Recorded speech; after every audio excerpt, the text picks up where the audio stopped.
कर्नाटका के chief minister Sitaramayya और उनका परिवार कुछ समय से चर्चा का विषय बना हुआ है। इनके न्यूज में रहने का कारण है एक स्कैम या फिर एक केस मान लीजिए, जिसे मुडा स्कैम कहते हैं। यहाँ पर हम मुडा स्कैम क्या है वो तो समझेंगे ही, हम ये भी डिस्कस करेंगे कि इस स्कैम से रिलेटेड क्या पॉलिटिकल इम्प्लीकेशंस हैं। आम भाषा में बोलूँ तो क्या सीतारमैया को रिजाइन करना पड़ सकता है अपनी चीफ मिनिस्टर की पोस्ट से? क्या वो रिजाइन करने वाले हैं?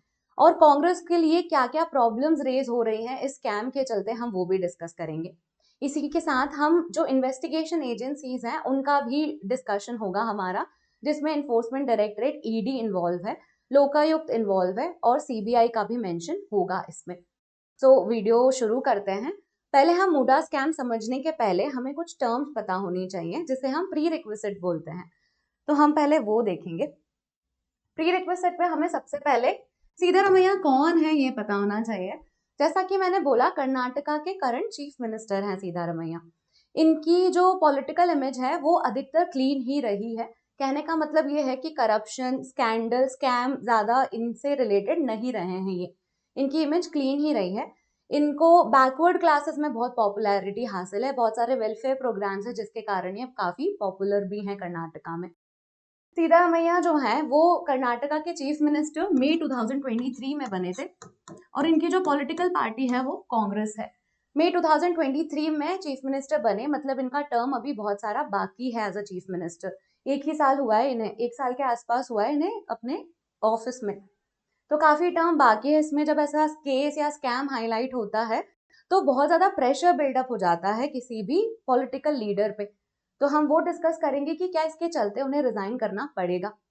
नेक्स्ट जो है नाम हमें पता होना चाहिए वो पार्वती का है। पार्वती जो है वो सीतारमैया की वाइफ है। पॉलिटिकली ये इतनी एक्टिव नहीं है, ये डिस्टेंट ही रहती हैं। पर अभी क्योंकि जो केस है उसमें जो लैंड का इशू है वो लैंड इनके नाम पर है, तो इस वजह से ये काफी न्यूज में भी दिख रही हैं। नेक्स्ट जो अथॉरिटी है वो मूडा है। इसका फुल फॉर्म है मैसूर अर्बन डेवलपमेंट अथॉरिटी। मूडा जो है, देखिए नाम से ही समझ में आ रहा होगा आपको, अर्बन डेवलपमेंट को लेके कौन से रीजन में, मैसूर रीजन में अर्बन डेवलपमेंट किस तरह से होना है, इसकी प्लानिंग डेवलपमेंट प्रोग्राम्स लॉन्च करती हैं। आम भाषा में बोलूँ तो रोड, पार्क, पब्लिक स्पेसेस कैसे यूज करनी है, ये सारे डिसीजंस जो हैं ये अथॉरिटी लेती है। तो ये लैंड अलोकेशन का काम भी करती है। लैंड जो है वो किसको देनी है, किससे एक्वायर करनी है, इसकी पावर मूडा के पास होती है। ठीक है, आगे बढ़ रहे हैं अब हम। गवर्नर का ऑफिस भी हमें पता होना चाहिए। गवर्नर जो हैं अभी कौन है, थावरचंद गहलोत हैं गवर्नर कर्नाटका के। ये उनकी ही फोटो है। देखिए, अभी जैसे जैसे टाइमलाइन बढ़ेगी तो गवर्नर का क्या रोल है इस पूरे स्कैम में या फिर जो भी इन्वेस्टिगेशन चल रही है उसमें, वो भी हमें पता होना चाहिए। गवर्नर जो है उनका नाम क्या है, थावरचंद गहलोत। कर्नाटका में गवर्नर और जो चीफ मिनिस्टर और कैबिनेट है या काउंसिल ऑफ मिनिस्टर है उनके बीच में कंटेंशन या फिर प्रॉब्लम्स बनी रहती हैं। ये कोई नई बात नहीं है। यहाँ पर भी हमें वो ही एक इंसिडेंट देखने को मिलेगा जिसमें गवर्नर और काउंसिल ऑफ मिनिस्टर के बीच में टसल चल रहा है। अब हम टाइमलाइन समझेंगे स्कैम की, क्योंकि स्कैम में बहुत सारे इवेंट्स इन्वॉल्व होते हैं। तो हम टाइमलाइन देखने वाले हैं कि कहाँ से शुरुआत हो रही है। देखिए, जो अथॉरिटी इन्वॉल्व है वो उसका नाम है मूडा। जो पर्सन इन्वॉल्व है वो सीतारमैया है और उनकी फैमिली है। फैमिली में भी उनकी वाइफ है, अभी उनके ब्रदर इन लॉ का भी नाम आएगा। पर वही है कि आपको इतने रिलेशंस जानने की जरूरत नहीं है, आपको बस स्कैम क्या है और क्या प्रॉब्लम चल रही है जिसके कारण ये कॉन्स्टेंटली न्यूज में है, आपको बस वो पता होना चाहिए।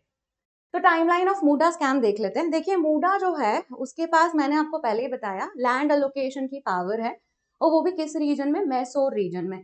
तो अर्बन रीजन है, रियल एस्टेट के प्राइस ऑलरेडी हाई होते हैं, तो मूडा ऑफिशियल्स को लेके करप्शन के एलिगेशंस कॉमन ही रहे हैं। 2010 ऑनवर्ड्स ये एलिगेशंस देखने को मिलते ही थे। पर इसमें जो इंटरेस्टिंग ट्विस्ट आया वो 2022 ऑनवर्ड्स आया। देखिए क्या हुआ कि पार्वती जो हैं उनको 14 प्लॉट्स अलोकेट किए गए मूडा के द्वारा। कौन से रीजन में, विजयनगर रीजन में। अगर आपको एरिया नहीं समझ में आता है तो कोई बात नहीं, आप ऐसा मान लीजिए कि मैसूर के रीजन में उनको 14 प्लॉट्स मिले। ये प्लॉट्स क्यों मिले गए, क्योंकि पार्वती के नाम पे एक लैंड थी जो मूडा ने एक्वायर की थी और उसके बदले कॉम्पनसेटरी लैंड जो है वो पार्वती को दी गई। वो जो कॉम्पनसेटरी लैंड है उसमें 14 प्लॉट्स जो है वो मूडा ने दिए।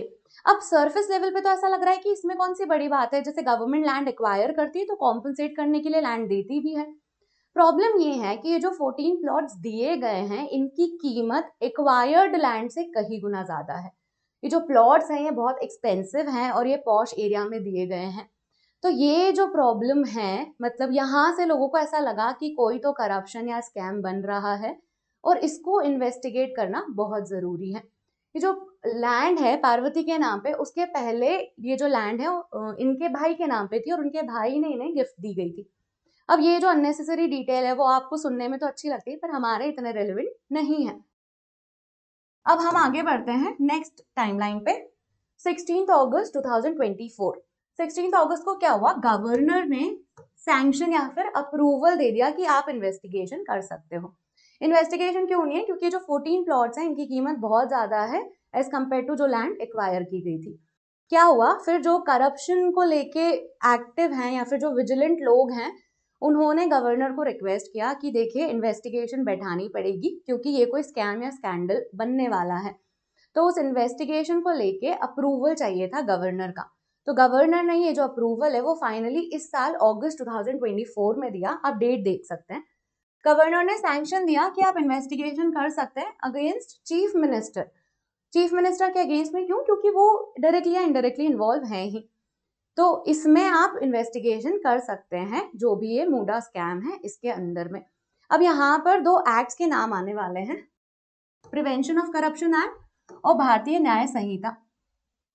दो लॉज है उसके विद इन गवर्नर ने बोला कि आप इन्वेस्टिगेशन शुरू कर सकते हैं। ठीक है, ये जो गवर्नर है उनका अप्रूवल इसलिए लगा क्योंकि जब आप पब्लिक सर्वेंट या पब्लिक ऑफिशियल के अगेंस्ट में करप्शन चार्जेस के लिए इन्वेस्टिगेशन कराते हैं तो आप अननेसेसरी उन लोगों को परेशान ना कर रहे हो, इसके चलते एक चेक लगा रखा है कि आपको उस अथॉरिटी का अप्रूवल लेना पड़ेगा जो अथॉरिटी जो है उसके पास पावर है कि वो इस पब्लिक ऑफिशियल को हटा सकती है। सिंपल सी भाषा में कहूँ तो चीफ मिनिस्टर जो है वो अपॉइंट भी गवर्नर के द्वारा होता है और उसका रिमूवल भी गवर्नर के द्वारा ही होता है। तो अगर गवर्नर के अगेंस्ट में आपको करप्शन चार्जेस इन्वेस्टिगेट कराने हैं तो आपको इस एक्ट के under, prevention of corruption act के अंडर में अप्रूवल लगेगा उस अथॉरिटी का जो जो रिस्पॉन्सिबल होगी इनके रिमूवल के लिए। तो चीफ मिनिस्टर के केस में वो अथॉरिटी कौन होगी, गवर्नर। तो गवर्नर का अप्रूवल जो है वो रिक्वायर्ड था, इसीलिए गवर्नर ने ये सैंक्शन या फिर अप्रूवल दे दिया। अब क्या हुआ कि जब ये अप्रूवल आया तो सिद्धारमैया ने ये अप्रूवल को क्वेश्चन किया हाई कोर्ट में। क्वेश्चन करा किस ग्राउंड पे, कि जो गवर्नर है उसका ऑफिस इस तरह का बनाया हुआ है कि उसको हमेशा काउंसिल ऑफ मिनिस्टर की एड एंड एडवाइस पे ही चलना होता है। तो यहाँ तो गवर्नर ने खुद से ही अप्रूवल दे दिया। लॉजिकली सोचे तो क्या सिद्धारमैया अपने खुद के इन्वेस्टिगेशन चार्जेस का अप्रूवल देते, नहीं देते। तो गवर्नर ने सिद्धारमैया यही बोलते हैं कि गवर्नर का जो ऑफिस है वो एड एंड एडवाइस पे चलना चाहिए। तो ये जो गवर्नर ने अप्रूवल दिया है ये उन्होंने अपनी मर्जी से दिया है और इसको उन्होंने क्वेश्चन किया हाई कोर्ट में। ठीक है, 19 अगस्त को उन्होंने ये क्वेश्चन रेज किया। अब हाई कोर्ट ने क्या किया, हाई कोर्ट ने ये जो गवर्नर का अप्रूवल है इसे अपहोल्ड कर लिया। उन्होंने बोला कि जो गवर्नर ने किया है वो सही किया है। तो ये डिसीजन आया 24 सितंबर 2024 को, जिसमें कर्नाटका के हाई कोर्ट ने बोला कि सिद्धारमैया का जो पिटिशन है वो गलत है क्योंकि गवर्नर, माना कि गवर्नर एड एंड एडवाइस पे चलता है काउंसिल ऑफ मिनिस्टर की, पर गवर्नर को डिस्क्रिशनरी पावर्स भी हैं। डिस्क्रिशनरी पावर्स मतलब वो अपने हिसाब से भी कुछ डिसीजन ले सकता है।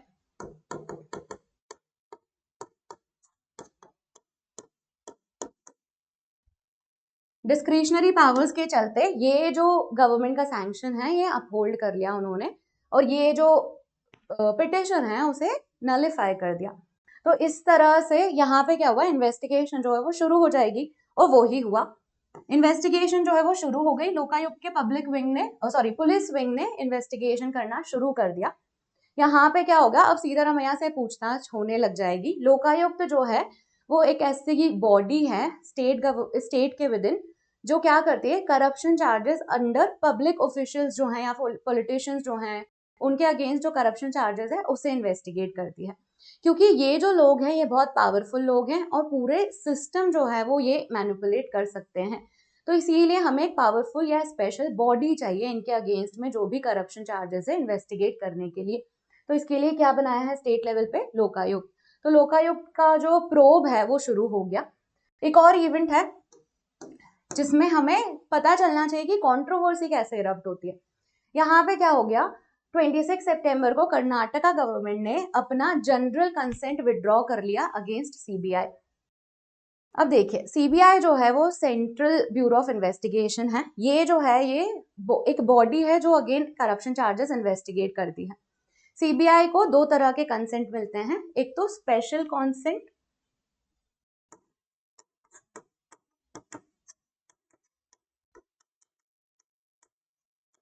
और दूसरा जनरल कंसेंट। स्पेशल कंसेंट मतलब आपको केस टू केस बेसिस पे अप्रूवल लेना पड़ेगा स्टेट गवर्नमेंट से कि हम ये हम ये पब्लिक ऑफिशियल के अगेंस्ट में इन्वेस्टिगेट करना चाह रहे हैं, हम कर लें क्या आपके स्टेट में। तो ऐसे केस टू केस बेसिस पे अप्रूवल लेना होता है। अब ये हेक्टिक प्रोसेस है, सीबीआई कितनी बार अप्रूवल लेगा। तो यूजुअली एक और कॉन्सेंट बना रखा है जनरल कॉन्सेंट। इसमें क्या होता है कि आप अप्रूवल दे देते हो सीबीआई को कि आपको बार बार परमिशन नहीं लेनी पड़ेगी स्टेट गवर्नमेंट से, आप आके जो है इन्वेस्टिगेट कर सकते हो हमारे स्टेट में। तो स्टेट जो है वो जनरल कंसेंट भी दे सकते हैं, स्पेशल कंसेंट भी दे सकते हैं। कर्नाटका ने बहुत ही रिसेंट में ये स्टेटस चेंज कर दिया सीबीआई का और उन्होंने अपना जनरल कंसेंट विड्रॉ कर लिया। कहने का मतलब ये है कि अब सीबीआई को इन्वेस्टिगेट करना होगा तो उन्होंने केस टू केस बेसिस पे अप्रूवल लेना पड़ेगा।